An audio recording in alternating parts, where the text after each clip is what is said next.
State Democratic lawmakers revealed their legislative agenda today, potentially setting up a showdown with the federal government after President Trump said he plans to cut off federal funding to sanctuary cities and states starting February 1st.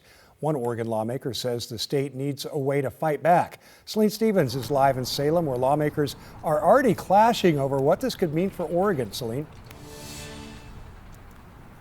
Tim, well, one bill that responds to the threat of federal funding cuts is the Recourse Act, and that would allow Oregon to withhold payments to the federal government if they decide to withhold funds to the state.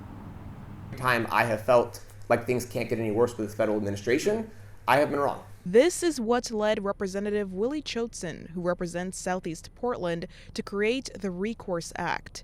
It would allow Oregon to withhold payments to the federal government if they unlawfully withhold funds from the state. What we're looking at is direct payments from Oregon or its state agencies directly to the federal government. So, for example, if Oregon gets a grant and doesn't use all of that grant, it might be obligated by the terms to send any excess money back to the federal government. And in normal times, we should do so. Tuesday, President Trump said starting February 1st, federal funding to sanctuary cities or states with sanctuary cities would stop. If the federal government is owing us money, we shouldn't be forced to continue to send paycheck after paycheck their way.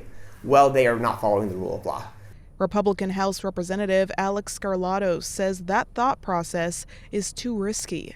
I think it's probably a bad idea. I mean, we rely on the federal government probably more than they rely on us.